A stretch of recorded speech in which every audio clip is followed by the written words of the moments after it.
Okay, welcome back to the next edition of Box to the Battlefield. I'm going to just briefly talk about German paint and color and what have you in the factories in Germany. One of the things that I see at model clubs is there's a lot of German armor, especially like at Amstead, Dayton. It's fantastic, guys. You get there and it's a Thursday or a Friday and the tablecloths are out. By Friday, the tablecloths are just green or yellow with fantastic armor. I forget the numbers at Dayton, over 700 models. But one of the things the guys can't worry about anymore, it's a long gone thing, is the color of German armor. The yellow and the green and the red brown.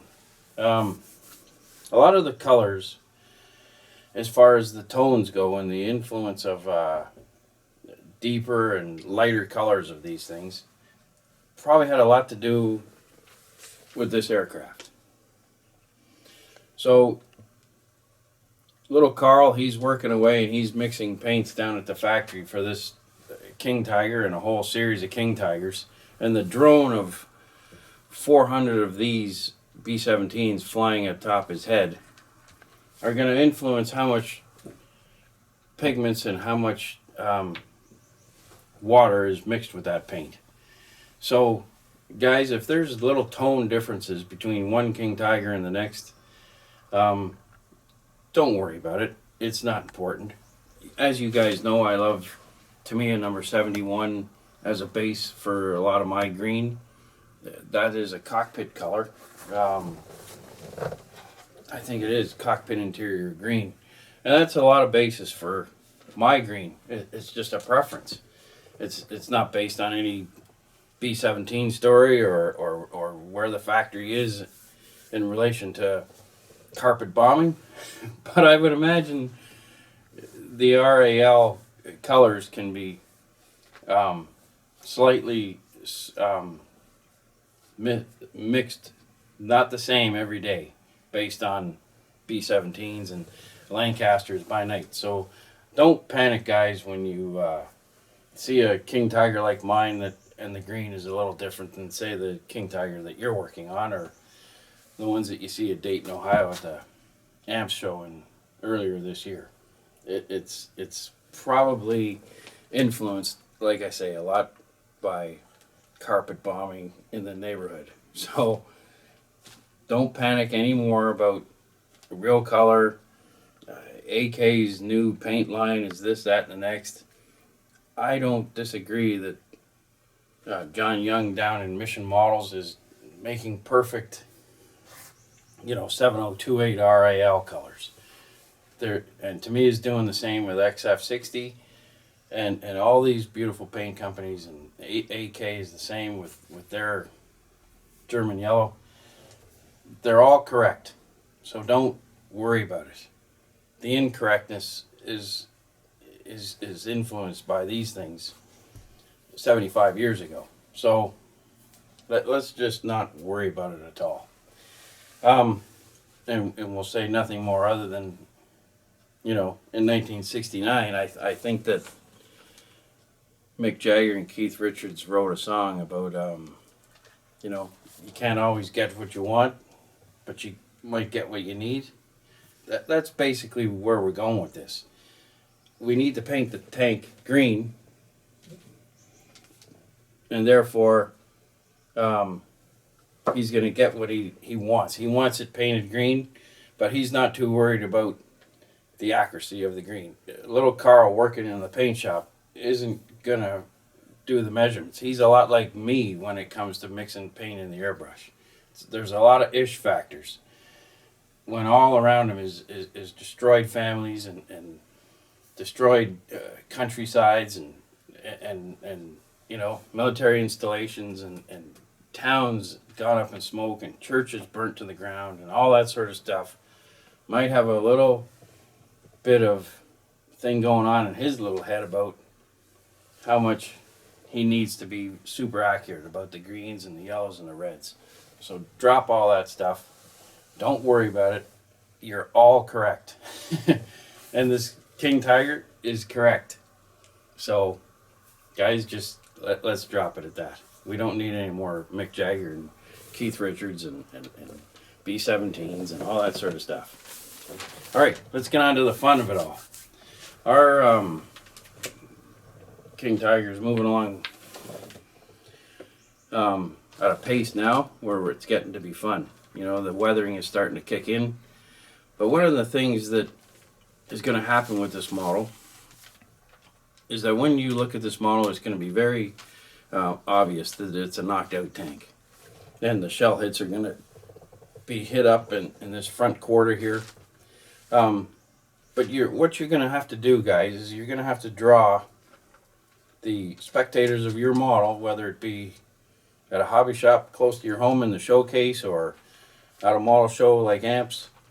One of the things you're going to have to do is get people to look all over your model, not just, you know, the burnt out sections and all that sort of thing. So I'm going to play with the hatch. I'm going to draw a viewer to this model, probably because of the shell hits and the burnt up front end of this model, but you have to get them to see the whole 9 yards of the model. And one of the things I will do today is paint the back plate, the rear deck, the engine plate. But just for fun, I'm going to paint it as if it's come off a different tank. I'm going to paint it just red brown, maybe primer, and then I'm just going to put the number 214 as if a factory worker has, or not a factory worker maybe, but a maintenance shop has assigned this plate to tank number 214. So in the end of it all, I'm just going to take a pencil crayon and write 214 as if he's, you know, had it gone out the shipping door onto this tank. So I'm going to show that this morning, and then we're going to get into starting painting the wheels and what have you. So then we put the B-17 away and some of these colors away, and we'll get the camera close by. We'll get the airbrush loaded up, and now all of that is done to this has been a little bit of NATO black, to me a NATO black, which is number XF69, mixed with a little gloss paint, clear gloss. So that I did off camera, obviously, this morning, and now it's ready to paint with its primer colors. And all I'm going to use is, to me, a XF7 and Earth Brown number 52. Those I'll mix up off camera and get loaded into my airbrush, and we'll just change the plate color that used to sit on here. We'll pretend, you know, that due to some sort of you know, the hinges don't work, say, or the tolerances in opening and closing this door didn't work in the camouflage version, so they've elected to change the door. Poor little Carl, he's been trying to open this back hatch for days and he can't get it to go. So, and again, tolerances, right? B-17's dropping bombs on factories and things like that. Change tolerances on German equipment, and we all know how the quality of their things are. So we had a bomber pilot here at Hornet Hobbies, and he said, look, all we had to do was bomb close to the factory. All we wanted to do is throw all the tolerances off their lathes and off their cutting tools, so all their power tools and what have you. So we didn't mind if we missed the factory as long as we rattled the floor enough to throw the machines off their you know, their settings. That was good enough. That would slow down production and drive the Germans crazy, I'm sure. So anyway, let's just pretend for a minute that the hinges on our little King Tiger didn't open and close like they should, so they've gone to a new back hatch. So let's set up the airbrush, and then we'll paint that and weather it and what have you. All right, I shall see you in a minute. Okay, welcome back, guys. So what I did was just some guys mount their little pieces on little sticks with a little blue tack. I have blue tack sitting on the top of this container here. There's our normal mixing bowl, but I'm using it today as a mount for our back hatch there, our engine deck. Test the color a little bit. And guys, again, I'm not too worried about the color. It's just sort of a primer red that's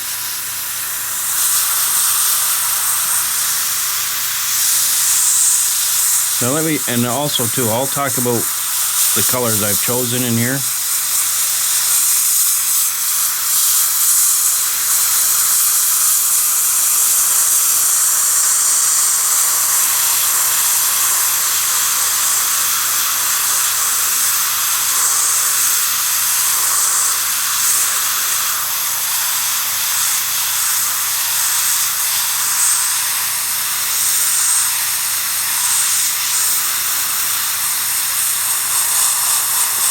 This is a mixture of that Tamiya bright red, which is XF7, 50% mixture with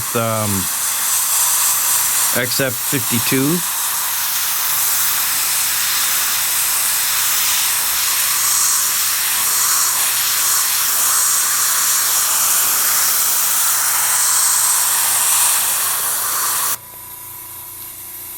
And that's over top of a NATO black XF number 69. And let's just see how it, now keep in mind guys, it's unweathered, but on our little tank here, as you can see, it's gonna be a nice, I'll just shine it through from the back there, so I'm not gonna take it off the mount yet, but you can see that it's a nice little color there for just a little interest sake. And by the time I weather it in the next 10 minutes or so, I have to let it dry a little bit before I start putting oil paints on it. But as you guys can see, it looks appropriate for a primer color. And as long as it's not the same color as what I used on the camouflage color chosen here for the King Tiger, as long as it's not the same color. And what we could do also is you have to be wise when you're mixing with red. You don't want any pink influences going on there. So that could be caused by adding too much white. So just be cautious about adding white to that sort of color. Having said that, let's just have some fun. We won't go directly onto the rear hatch there with this white, but we'll mix it a little bit with our mixture and see what happens. I have a lot of thinner in our mixture. I have about 60 to 70% thinner in this concoction here. So just be cautious of that. You're going to get it up around the barrel opening of your airbrush if you put too much more paint in here. So let's just dip out a little bit. So now we're down to a comfort zone as far as tipping. Unfortunately, I never put the cap on my airbrush paint cup. It's something that I might have done twice and had a 15 years ago, but I've never, and I don't know anyone who uses the cap.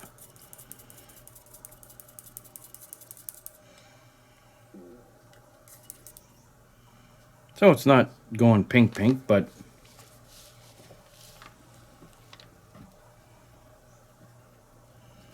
now I have no idea, gentlemen, what the mixture ratio is on there. Paint versus white versus our little brown color, but let's just add a little bit of carrier for us, a little bit of thinner. And I always use Tamiya lacquer thinner mixed with the paints. Just gives me a smooth finish. It knocks down the Tamiya paints pretty rapidly, so smooths them all out. Now let's just see what kind of color we have here now. And it is definitely going to the pink side, as you guys can see. Here's the new color on our colored mat, and here's our old color. So you can see how the tone has definitely changed. But what I'll do, guys, is I'll just hit the top and the crown, maybe the lifting hook there and the top of this these filters here, and then we'll be done with this kind of color. So let's just get the brick color out of the airbrush.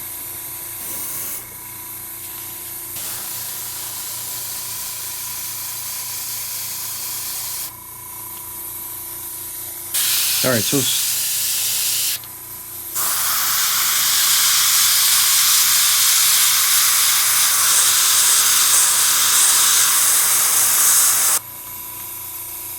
there you go. That's all. That's just a little bit of modulation. So we've gone from NATO black to almost a pink color, but you don't want to touch it anymore. The rest is going to fill in with our oil paints. So don't worry that it suddenly looks like a couple of boobs sitting on the back end of your tank, because it's not going to remain that way. So just a little zap with your airbrush, just to change the tone a little bit.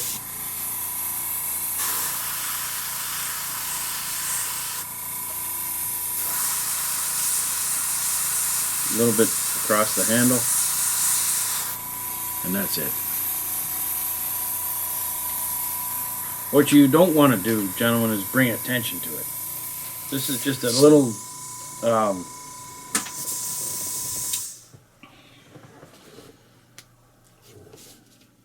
just a little bit of color added to your model, but you certainly don't want to suddenly make it a focus point at all. So let's just stick it on there now.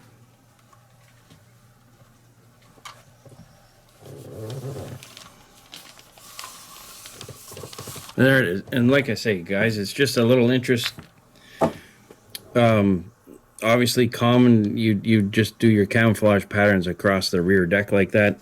I just want to mix mine up a little bit. I want to draw people from this part of the tank to the whole complete model itself. Now,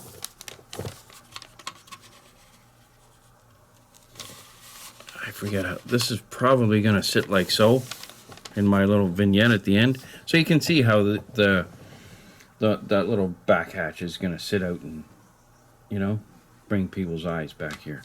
Now, one of the gentlemen in between our last video was asking about why I have this chopped off like so. The reason for that is the attack Zimmerit that I purchased didn't fit properly. And it's important to talk about this for a second, because not all accurate, or not all attack Zimmerit or Cavalier or some of the store-bought Zimmerits are going to fit. They fit most of the time, but as you can see, I had a little bit of a problem with it just fitting back in here. And instead of re-sculpting Zimmerit to fit just on this little hook here, which is difficult to do on this curved surface, what I did was I took the attack Zimmerit, made it fit up here at the difficult end, which is around these steel plates of the model itself. And then what I did was I found that if I chopped off the attack Zimmerit right here, it's going to be easy for me to sculpt in another strip or two in here, and then I'll do some battle damage. Now also, having said that, as you guys know, I took big pieces of attack Zimmerit and I took them away from here. What I could also do is, and I've saved those pieces of Zimmerit, so what I could do is marriage the pieces that I took out of here onto this part here.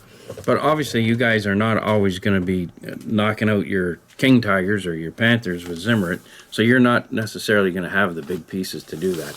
So to answer the question about why the back of this hull is without Zimmerit, it's strictly because the attack Zimmerit didn't fit exactly in the back end, and I'm just going to have to fudge that. And I may do that on screen, maybe next time we're together, or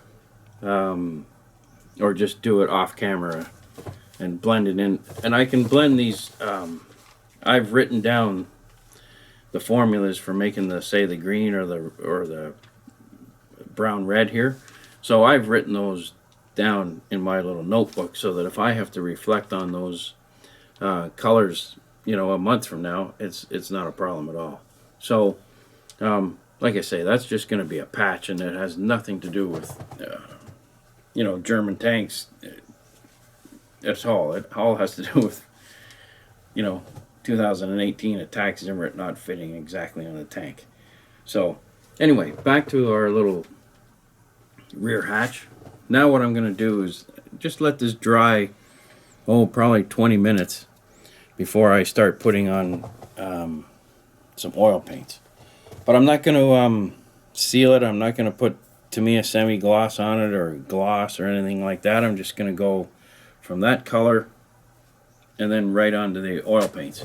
Now, one of the things that you can see is all the little scratching that's around the hatch here, and I know that once this turret turns, you're not going to be able to see it all, and maybe you can't even pick it up on the camera. But all the little scratching is just the crew of the tank and the maintenance shop dropping their hammers, pushing their toolboxes across the back end, and, you know, wrenches and what have you, just being laid down and pushed around on the back deck. The reality is these tanks didn't live long enough. These tanks got out into the field, and are those scratches accurate? Well, there's probably more than what happened in real life, but nevertheless, let's just pretend this is one of those king tigers that maybe survived 4 months. So anyway, what I'm going to do is let this dry, but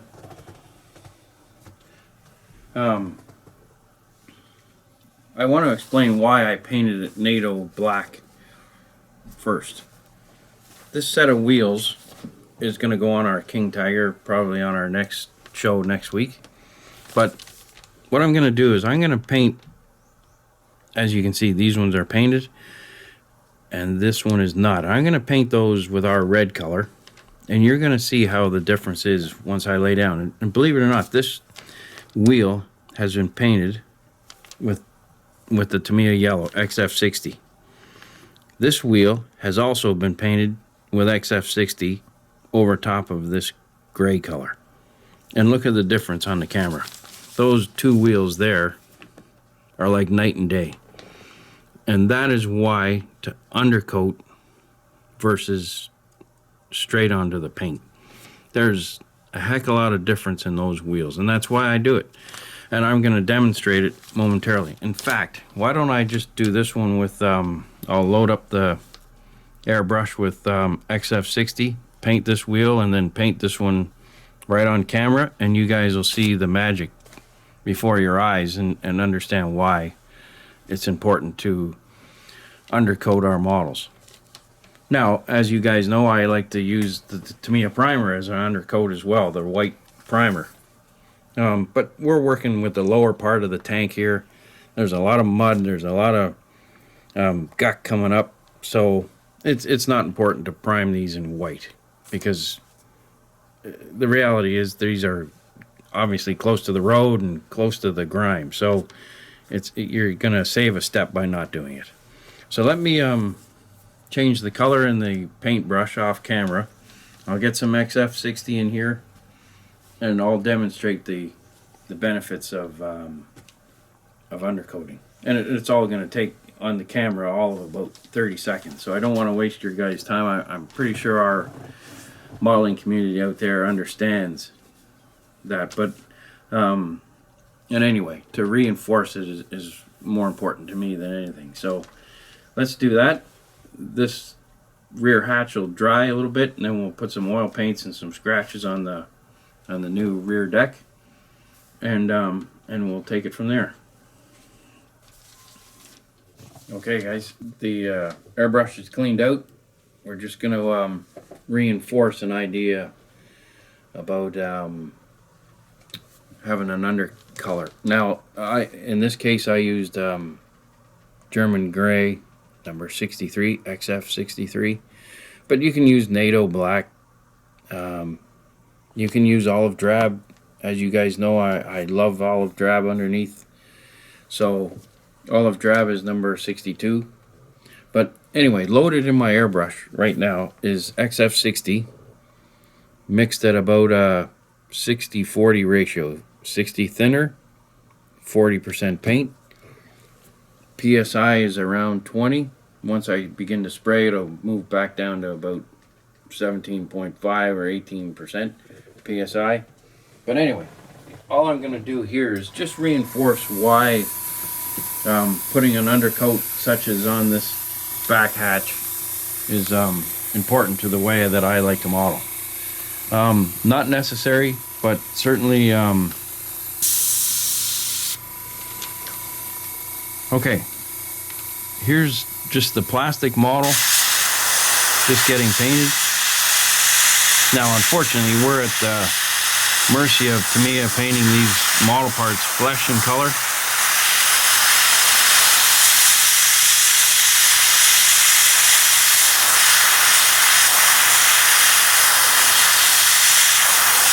But anyway, there's a, just let that dry a second.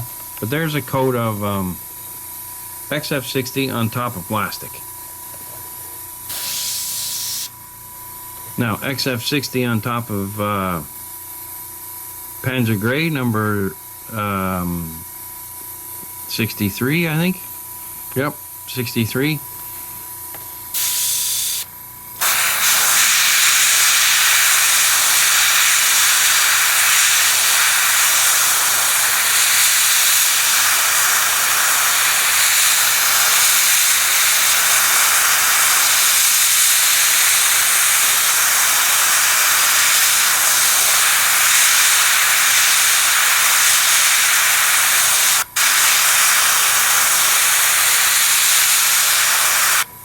Alright, there's a result.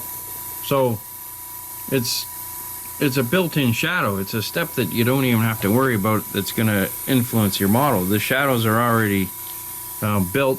How long did that actually take? All of about 15 seconds. So the difference between that and that is like night and day. The next step, if you want, you can even modulate it. Put a little white in your color and go around that outer ring.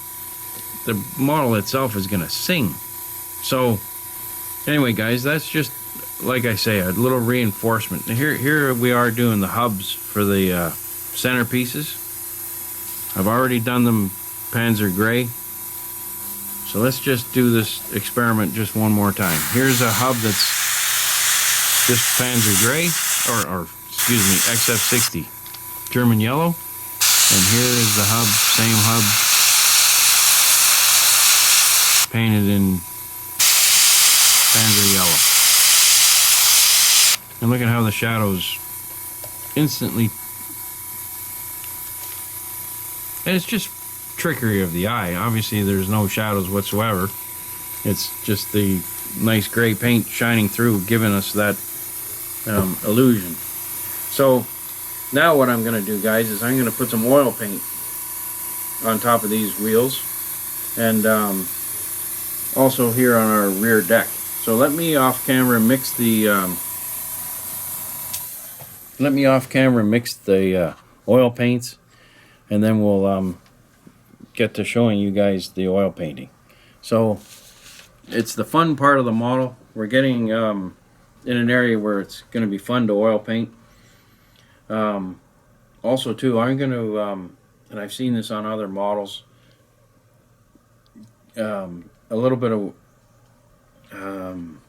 situation where these tracks used to hang on the King Tiger, and then they've been removed, but they've been shell hit, and they've been have dirt flowing up on them, and all these tracks, now that they've been taken away, it's going to leave a little outline of a weathering thing, and I'm going to demonstrate that as well. So that's coming up over the next episode or two.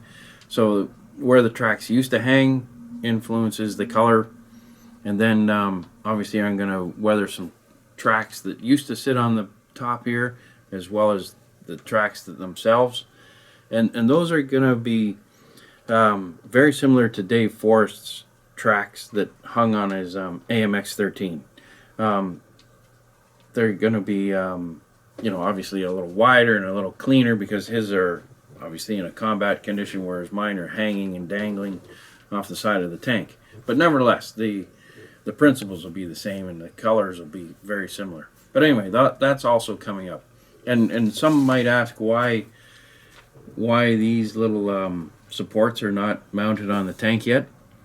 What I'm going to do is I'm going to mount those into the spare track itself and then glue the whole thing on, because what unfortunately happens, especially if you're adding Zimmerit, is it's very hard to line up the holes in the track plus these hangers to fit the track itself. So if I'm going to cheat, I'm going to put this little hook glued right to the tank track before I even glue it on.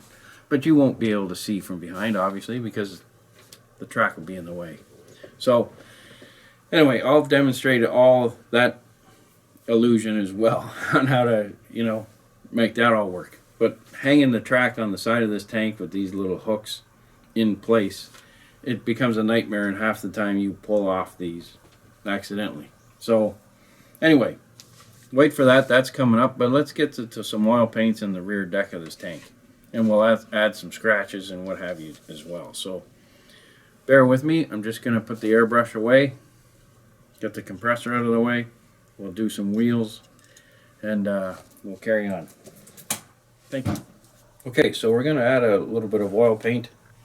The Optalong, these are fantastic oil paints.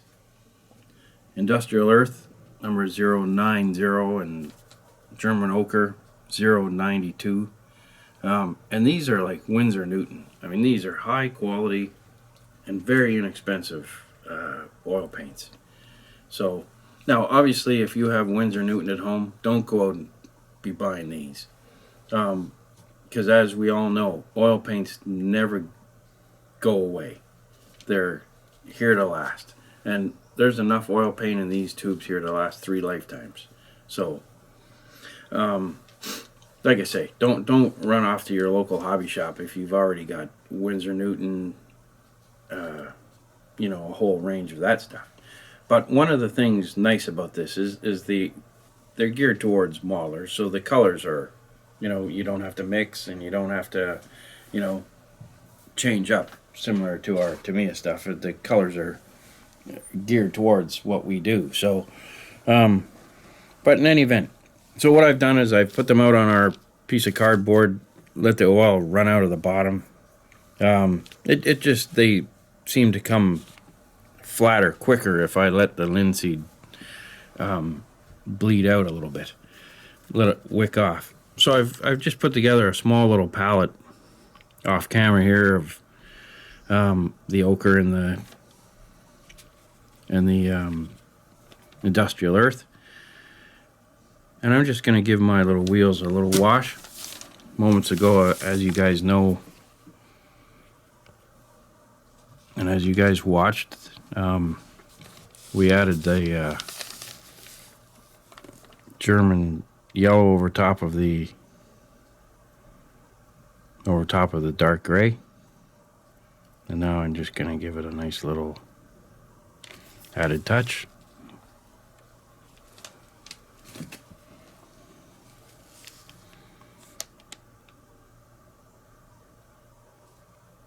And you might not see exactly this effect on camera this moment, but you're definitely going to see it later on in the program when it dries up a little bit. Right now it's probably reflective because it's very high gloss. It's very moist, and oil paints, as you guys know, hang on to their gloss for a little while. But nevertheless, by the time we're finished this morning, these will be toned down, and we'll be on our way. But as you can see already, how sharp they're looking. And like I say, if I took a blow dryer to them, but sometimes a blow dryer even gives off too much breeze and it blows it out of the, blows it out of where we want it to be.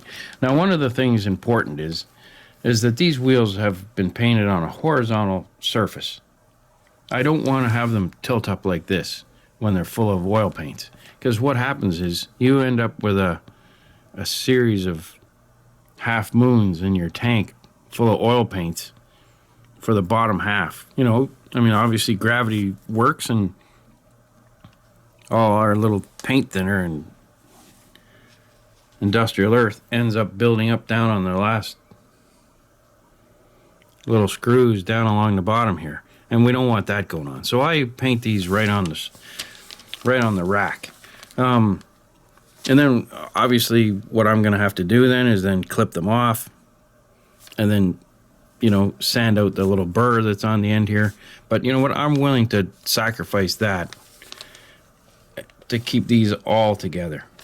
Because one of the other problems with German armor is that there's lots and lots of wheels. And just based on experience, you start clipping these off, start painting them, and you put them in your model box, and one goes missing, and you know, the cat upsets the whole apple cart. And this way, they're on the rack, they're painted. You can now fool around with individual wheels. You can paint one green, you can paint one red, you can put factory markings on another, and they're all sitting here on the rack like so. And then you can just sit here, and of course there's 2A sprues in the Tamiya Tiger tank. You make sure that you know, got your mixtures matched, so that but don't worry if it's left and right on the tank, and you paint the A sprue today and the A sprue tomorrow, as long as you're using similar tones in the XF60, if there's a little white added or a little bit of color added, it's not going to hurt if the actual colors. And plus too, down at the factories, down at the maintenance shops, all that has changed. Like, you might have a brand new King Tiger wheel along with your other set, so you know, all these things make your model more interesting. It adds a little texture to your story. So it's the same with having this rear hatch bright red versus camouflaged. So what I'm going to do is I'm just going to take the same color as I just used, which is a little bit of industrial earth and a little bit of ochre, mixed up with a lot of thinner. And the thinner I use is the Humbrol thinner. And there's lots of hobby grade thinners out there. Meg has one odorless thinner, and AK, and they all work excellent. I don't mind the smell. The smell is very mild on this particular thinner, so economically it's just better priced. So anyway, let's just give this a little bit of a filter. Our little engine deck here.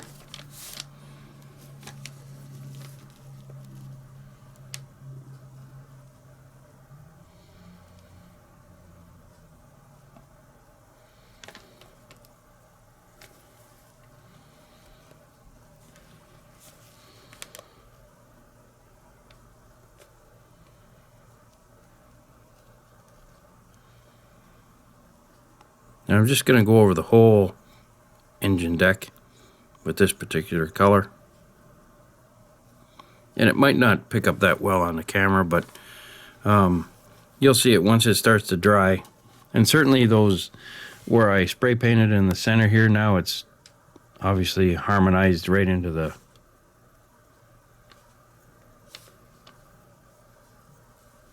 and in a second we'll put it back on the King Tiger. We'll just let it dry off camera for a second, and then we'll put it back on the tank, and you'll see how it's.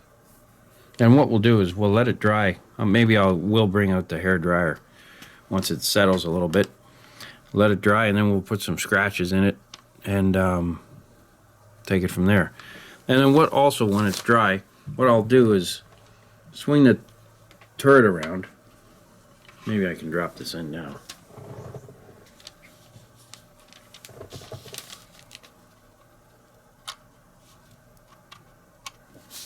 There we go. I'll swing the turret around and then find out how much overhang there is. This is going to be positioned similar to that. And then once it's dry thoroughly, I'll take this Tiger tank number, which is 214 as we see, and I'm going to print on it with a just a children's pencil crayon from school.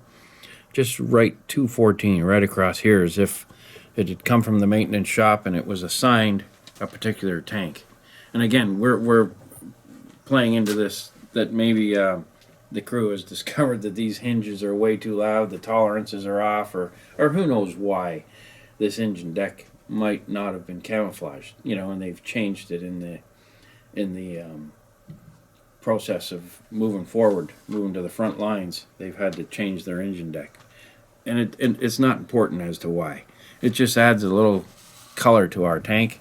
And the important thing too, guys, is to make sure that the color used here is not your camouflage color. Otherwise, it just blends in. It just gets lost in the whole story of our little King Tiger here. So make sure that you change it up a little bit. Just alter the tone with a little bit of white or a little bit of extra red. Just like I say, just to change it from this dark color to look entirely different. And then when you're painting these, you can take that same red color that we used on the deck and you can paint a couple of wheels that color, or you can paint the couple of wheels, obviously our camouflage colors, and then just paint them as you go. Maybe lean a little bit, because this is the majority of our King Tiger is green. Possibly, 3/4 of them, make them green, and then mix up the rest. But anyway, you guys fool around with, as far as the colors go, you guys fool around all you want. But as you can see now, our wheels are starting to dry. The oil wash that I put in there is pretty close to dry. As far as tilting it sideways, it's not going to have a buildup of thinner on the thing there. So let me just tilt it. And as you can see now, these wheels are alive. These wheels have, they've got it going on versus these. Now, I could give these a wash just to demonstrate, but why I don't want to do that, only because I'm going to repaint them XF63 and then start adding my colors to them. So I really don't want to demonstrate the oil wash over top of the bare XF60. So anyway, that's the wheels done, and the reasons why that we undercoat. This is a little bit of a fun thing going on here with our hatch. And what else do we got today? Oh, the rear fenders. The rear fenders are also something that we'll talk about as well. And again, we'll maybe paint one of those in the primer red, maybe put 214 on one of the fenders. But you can't get carried away either. It's like a diorama that's got 6 butterflies in it, in a field with a military setting. You put one butterfly in it, or you put one crow, or you put one dog. But you don't, because you've suddenly become an expert on butterflies, don't add them all to your single diorama. It looks insane. And it's the same with doing this. It's all right to do a hatch and maybe a fender, but that's your limit. Don't start turning this into a quilt. That's not how it all works. It's got to be a marriage. So anyway, let's get the fenders out, and I'll show you some little tricks to doing that as well. So hang in there. I'll just get that ready, get it dry, get the hair dryer on it. We'll also show some scratching, but we'll keep that also toned down as if that's a brand new rear hatch, and we won't put a lot of scratches in it. So, but anyway, we'll put a few in it, and we'll show that with our toothpick that I always use for scratching. So thanks for watching, and I'll be right back. Okay, so before we get to the scratching of the rear deck, because the longer that dries with the oil paints, the better. But I'll just paint up a wheel.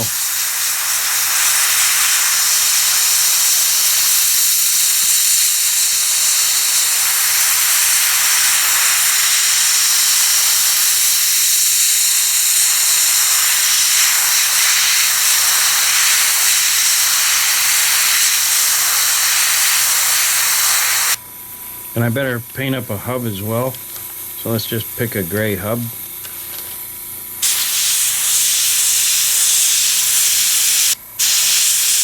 So there's a gray hub and a gray wheel.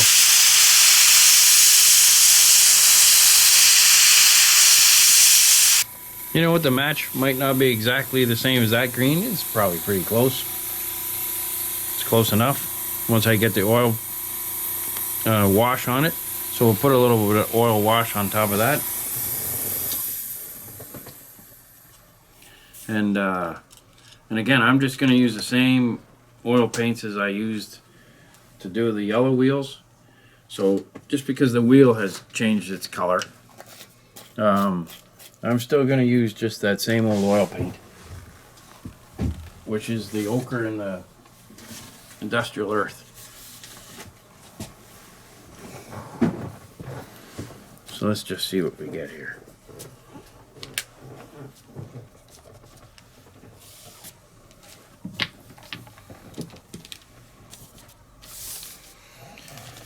Now,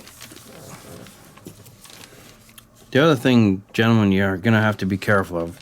Like I'm just wearing a shirt here that I wear here at the hobby shop, a casual shirt. But these oil paints don't come out of clothes too well. So be wise maybe to wear an apron or something that's gonna help you guys moving forward, as far as you don't want your wife raining down on you as you've ruined your Tommy Hilfiger nice shirt. So just also be prepared and cautious.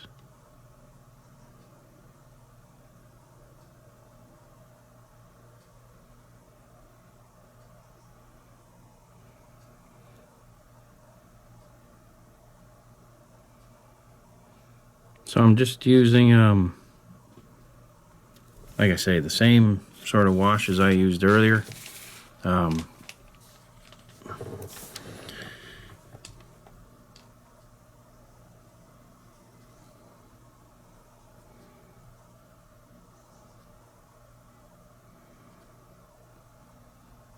And also, too, moving forward, there's going to be pigments involved. There's going to be, this is just one layering. Now, these wheels that have turned out with the yellow, and once this dries the green, they're going to look fine just the way they are. And if we put them in our setting with our King Tiger without tons of pigment, that's fine too.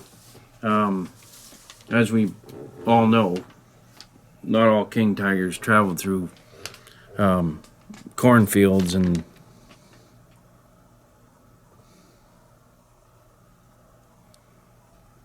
turned up a lot of mud. So, you know, we don't have to, just because, you know, this great thing of pigments has come out on the market in the last 10 years, it doesn't mean that every one of our tanks has to be buried alive in it.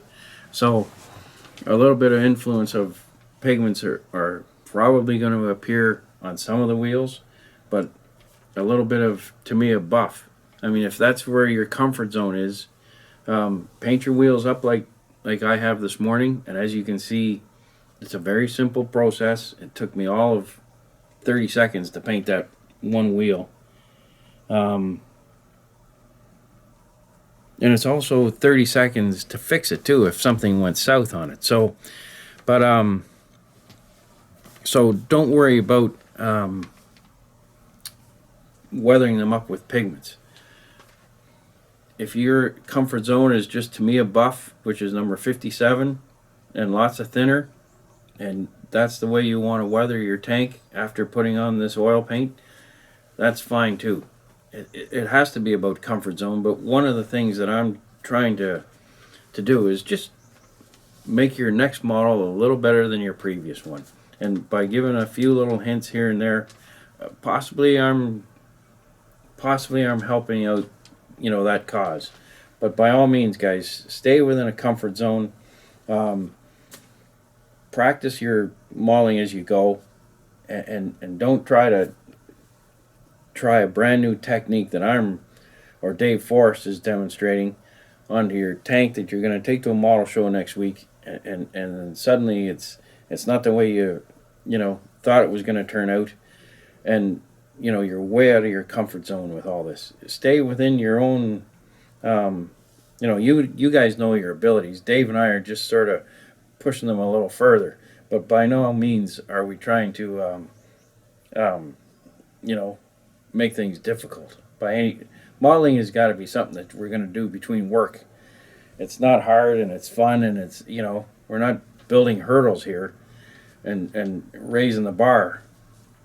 Basically, what I like to do is just give you guys some simple ways of going about things. But spraying this all with a little bit of Tamiya buff certainly is quite, there's nothing wrong with that idea either. So we've all been there. And if you spray it with buff, then you go over top of it with oil paints, that's also satisfactory. So, there's lots of ways to get to, the end result of this King Tiger or any German piece of armor that you're working on at home. So anyway, let's get to some scratching. I'm going to go get my toothpicks out and mix my colors. But I just wanted to show you guys that using the same oil paints, the same colors over top of green. And if I get an opportunity this morning, I will also paint one in red. But nevertheless, you can see how using these colors works just fine together. And what I mean by that is the same mixture of oil paints over top of a green wheel. There you are. There's the result. So, and then, like I say, we've got this red primer going on, and we've got the red camouflage pattern going on. So, just monkey around with the wheels. Just sit there. It's a great way to kill a couple hours in the morning, and then all your wheels are done. All of them are going to look different. And then when you go to match them up on the tank, make sure that you have, hopefully, the wheels underneath this camouflage. You might have a red wheel down here and yellow wheel underneath this camouflage pattern and a green wheel. But anyway, you'll notice if the thing looks cockeyed or not, having red under green or green under yellow. You'll notice right away if it doesn't fit the hull. So. And then just switch them up. I know it's a drag, but just switch them up on your King Tiger as you move.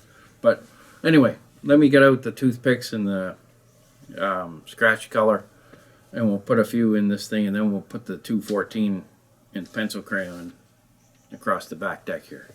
All right, so I shall be with you in a second. Okay, gentlemen, we're going to use Hull Red number 9, XF9, and NATO Black mixed together to make this scratch color. Now, why did I choose those colors is the following. We have a red basic rear deck here, and we're using Hull Red for scratching. And I think the only way they're going to show up is if there's an influence of black. Now, it's going to be very hard, especially on a cell phone, to see these little scratches.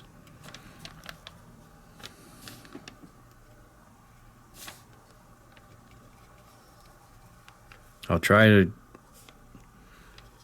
show this working, but like I say, I'll just drive one across here.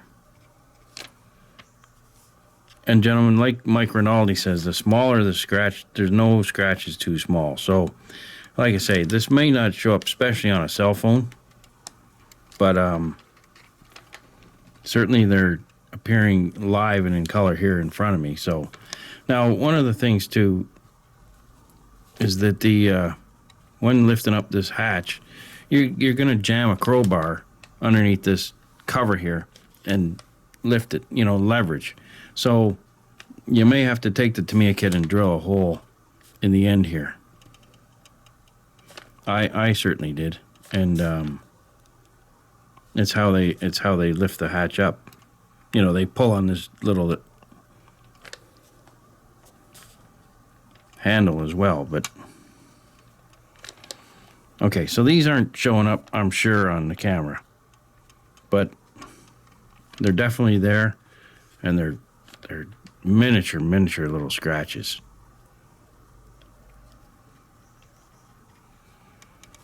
And I apologize for that, but there's not a lot I can do. I don't want to make the scratches any larger than they are, so we're just going to have to pretend that they're there if you can't see them, especially if you're watching box of the battlefield on a cell phone, it's going to be impossible for you to see. But one of the other things that might be a wise idea is to just, with the lead of a pencil, just shine the end of this up. Because like I say, they use a crowbar, they jam it in there, like so. If you can just pretend that I'm 35th scale. And then they lift up the hatch. Meanwhile, there might be another guy hoisting on that handle of the door there. Now, the other thing neat about the King Tiger is the overhang of the turret. So if you want to practice these scratches, do it up at this end of the rear hatch, because the overhang is going to hide them anyway. So if you want a little place to practice and do these little scratches, that's where to do it. And then when you get down to this end, you're a master at it, and everyone can see them. But like I say, this part on film might be a total failure simply because of the size of the scratches that I make. Now, Mig, he's brilliant at doing this with a 10-0 paintbrush. I'm not anywhere near the mauler that he is. I'm not even going to pretend that I can do this with a 10-0 brush. So, but it's just and again, it's a comfort zone for me too. I don't mind at all sitting here doing this. But our camera crew is probably struggling right now to try to get these on the camera. But anyway, you get the idea. And less is more. The smaller they are, the better. So if you can't see them on film, I've probably succeeded in the task. And like I say, put a little bit of shine just on the edge here, just because that's where a constant lifting would have taken place. The constant wear with a crowbar on the top of this primer would have worn it down a little bit. So just take a regular pencil. I'll just pop this off a second. Just take a regular pencil, which is just a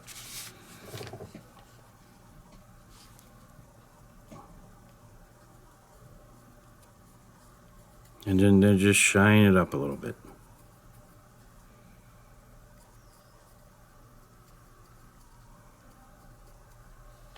Like so. You can even do the same to the handle if you want.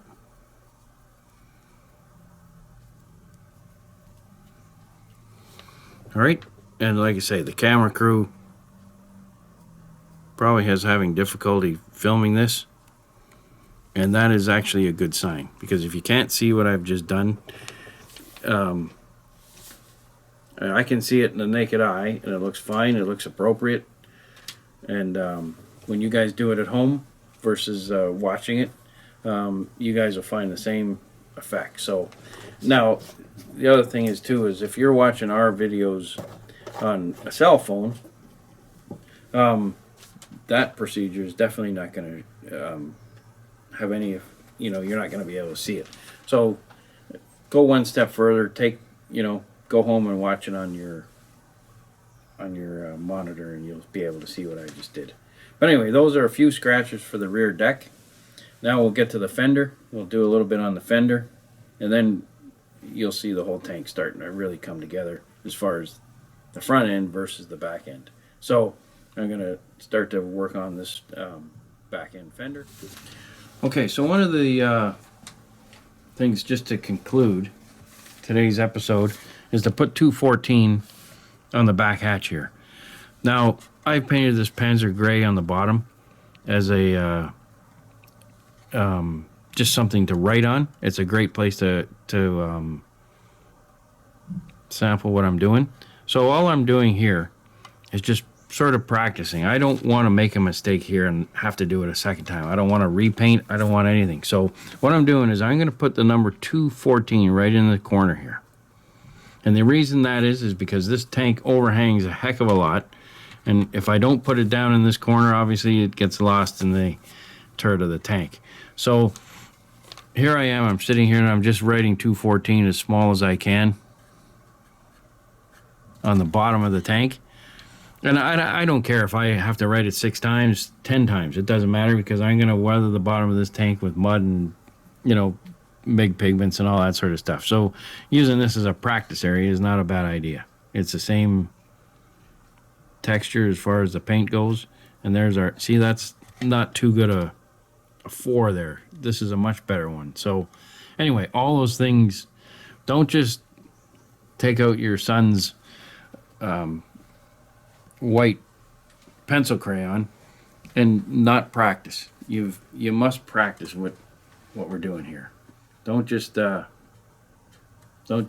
from the pencil box to put it on here. It's not going to work. Sit here and write out 214 2 or 3 times. The last thing you want to do is accidentally put 215 or 222 on it. So get an idea of what you want to do. Practice for a second or two.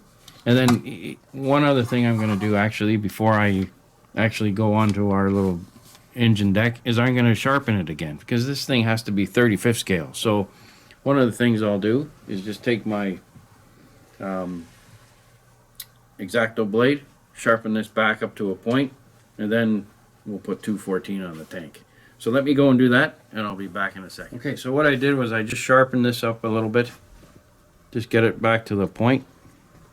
Now this pencil crayon is a Prismacolor Premium White PC 938. Another nice color is they make a series of yellows too. Pick a yellow that's similar to the painting on this pencil. But anyway, let's go and put our 214 on our hatch. And also too, you're going to be guided too by some of the little obstructions that are on here too. So just be careful. But anyway, here goes. And there's no tomorrow. If I screw this up,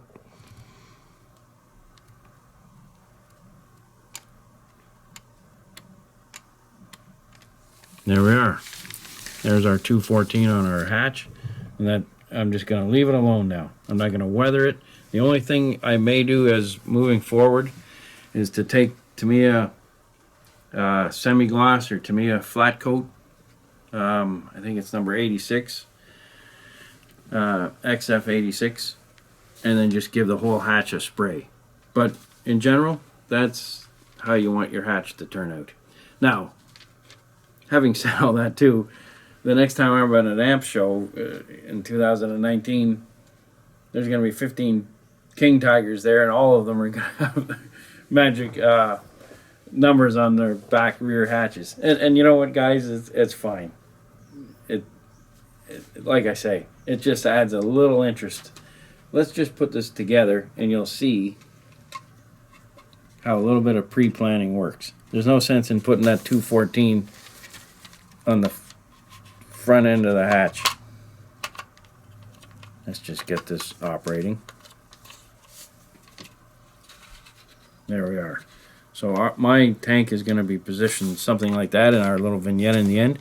And you can see how it doesn't mean anything in the big scheme of things, but if any people are at a model show and they're looking at your model and they see that kind of stuff, you know, it always just holds them at your model for another 5 seconds. So doing little things like that just help tell the story. And as you can see, all those little scratches that I put in a couple minutes ago, all those have been now covered up. So let's just move the turret a little bit, maybe like so. And there they are. So anyway, all these things just in the end tell a little more interesting story than taking the Tamiya Tiger tank, putting 3-tone camouflage on it, and putting Tamiya buff over top of that, and calling it a day. You know, hats off. If you want to do that, that's fantastic. I just take my models just down the road a little further. So anyway, thanks for watching. And like I say, we'll get to the fenders. We'll get to the weathering and putting a small amount of pigments on the hull, and we're just about ready to go as far as the big operation, which is taking out the shell hits and painting those up appropriately. So anyway, thanks so much for watching, and we'll see you shortly. Take care.